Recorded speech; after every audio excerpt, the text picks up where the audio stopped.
22 अगस्त 2025 अंधेरी रात, चारों तरफ सन्नाटा पसरा हुआ था और थोड़ी थोड़ी देर में इस सन्नाटे को चीरती हुई निकलती थी ट्रेन के हॉर्न की आवाज और पटरियों पर ट्रेन के गुजरने की चरमराहट। सोचिए, ऐसी जगह पर, ऐसी सुनसान जगह पर किसी इंसान के जिस्म को फेंका जाए, पटरियों पर एक के बाद एक ट्रेन के गुजरने का इंतजार किया जाए, वो जिस्म मांस के इतने टुकड़ों में बंट जाए कि उसकी पहचान कर पाना नामुमकिन हो जाए। उस रात प्रयागराज के बमरोली रेलवे स्टेशन की पटरियों पर यही हुआ। हेलो, मैं हूं अपूर्व गौतम और आप देख रहे हैं टीवीजी क्राइम स्टोरीज पर क्राइम की ये सच्ची कहानी। जानने के लिए कि रेल की पटरियों पर लाश के किस्से का ये ट्रैक कहां तक जाता है, इस वीडियो को एंड तक देखें। प्रयागराज के पुरा मुफ्ती थाना क्षेत्र में एक बमरोली रेलवे स्टेशन है। 22 अगस्त 2025 की रात को लगभग 11:15 बजे उस सुनसान सी जगह पर पटरियों के आसपास लाश के टुकड़े थे और बिखरा हुआ खून था। और कुछ लोग थे जिन्होंने अभी अभी डिब्रूगढ़ एक्सप्रेस के नीचे एक लाश को कटने के लिए फेंक दिया था। टॉर्च जलाकर ये उसी लाश के टुकड़ों को देख रहे थे। उनमें से एक आदमी कहता है कि चेहरा मिटा तो दिया, लेकिन पहचान अब भी हो सकती है, एक और ट्रेन का इंतजार करो। बमरोली रेलवे स्टेशन पर रोज लगभग 200 ट्रेनें गुजरती हैं, तो इन लोगों को ज्यादा इंतजार नहीं करना पड़ता। ये लोग फिर से उन टुकड़ों को उन पटरियों पर जमाते हैं और कुछ ही देर में एक और ट्रेन वहां से गुजरती है। उन टुकड़ों को और भी कई सारे टुकड़ों में बांटकर गुजर जाती है। सोचिए, कोई इतना बेरहम कैसे हो सकता है? क्यों किसी इंसान को इतने टुकड़ों में काटना जरूरी हो गया था?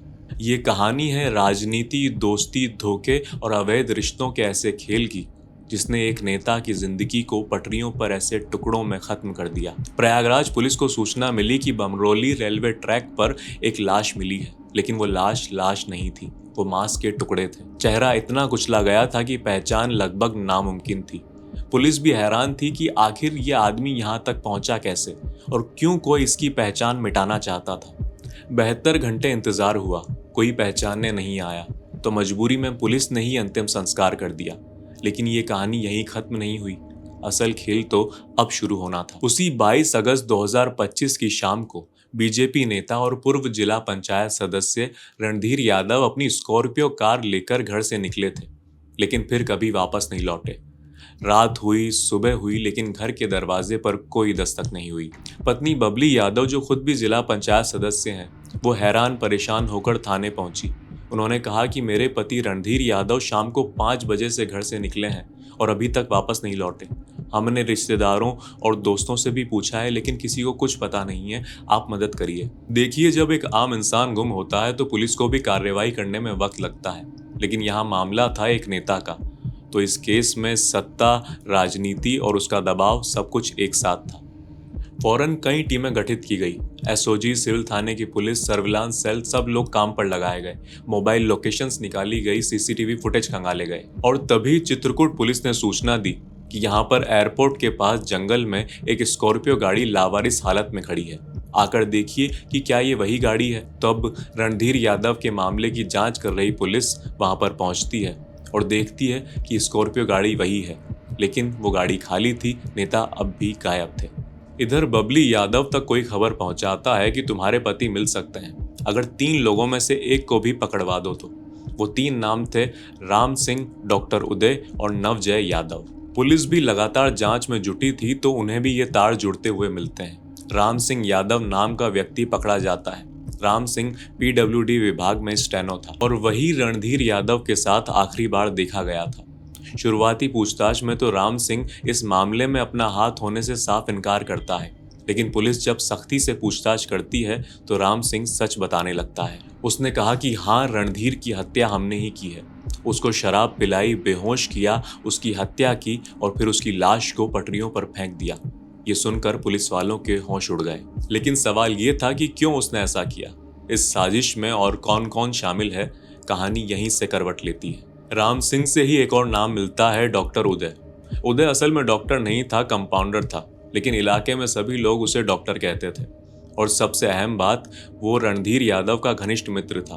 उसके राजनीतिक काम, सोशल मीडिया सब डॉक्टर उदय संभालता था। उसका आना जाना उसके घर में इतना था कि रणधीर का घर ही उसका दूसरा घर हो गया था। लेकिन दोस्तों, जहां नजदीकियां होती हैं, दरारें भी वहीं पैदा होती हैं। रणधीर यादव की डॉक्टर उदय की पत्नी अंजलि यादव के साथ नजदीकियां बढ़ने लगी थी और धीरे धीरे ये नजदीकियां अवैध संबंधों में बदल गई। असल में अंजलि यादव सोशल मीडिया पर काफी एक्टिव थी। उसके सपने बड़े थे, लेकिन पति की सैलरी छोटी। तो रणधीर के पैसे और रसूख ने उसे आकर्षित किया और उनका रिश्ता शुरू हो गया। डॉक्टर उदय को इनके रिश्ते पर शक था और एक घटना ने इस शक को हकीकत में बदल दिया। वो घटना थी नैनीताल टूर। रणधीर, उदय और अंजलि वो तीनों साथ में घूमने गए। बीच बीच में उदय गायब होता और इन पर निगरानी रखता, और एक बार उसके शक को यकीन में बदलने वाला किस्सा हो गया। उसने उन दोनों को साथ में देख लिया। उदय का खून खोल गया, दोस्ती, विश्वास सब कुछ जलकर राख हो गया। उसने अपनी पत्नी अंजलि पर जुल्म ढाने शुरू किए और 11 जुलाई 2025 को अंजलि की मौत हो गई। कारण बताया गया दिल का दौरा, लेकिन शक है कि जहर देकर मारा गया। बिना अस्पताल ले जाए, बिना पोस्टमार्टम, सीधा अंतिम संस्कार कर दिया गया। उदय का मानना था कि उसकी बदनामी का कारण है रणधीर और अब बदला लेना जरूरी है। उदय ने अपने भाई नवजय यादव और दोस्त राम सिंह यादव के साथ मिलकर योजना बनाई।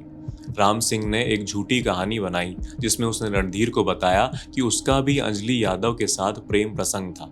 इसी को शराब पीने, दोस्ती करने और खुलकर बात करने का बहाना बनाया गया।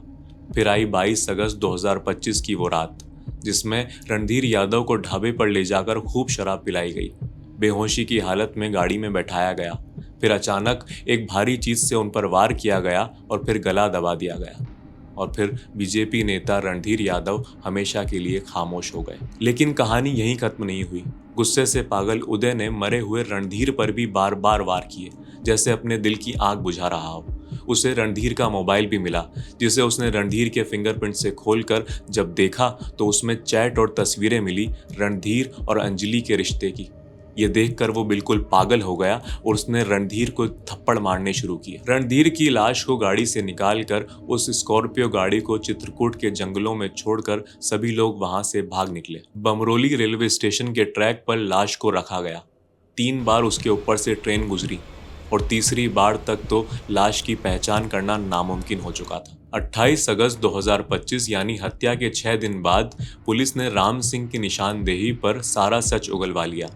रणधीर यादव की हत्या की वजह थी उसका उदय की पत्नी अंजलि से अवैध रिश्ता। लेकिन अब सच्चाई सामने थी। जहां दोस्ती होनी चाहिए थी, वहां शक ने घर कर लिया। जहां रिश्तों में भरोसा होना चाहिए था, वहां विश्वासघात ने जगह ले ली। और नतीजा, एक नेता रेल की पटरी पर टुकड़ों में मिला। ये कहानी हमें सिखाती है कि गलत रिश्ते कभी छुपते नहीं, और जब छुपते नहीं हैं तो बर्बादी बन जाते हैं। फिलहाल पुलिस इस मामले में नई कड़ियों को जोड़ रही है। चौंकाने वाले तथ्य सामने आ रहे हैं। टीवीजी क्राइम स्टोरीज पर ऐसी ही और क्राइम जगत की अनसुनी, अनसुलझी कहानियां सुनने के लिए हमें सब्सक्राइब करें। Thank you.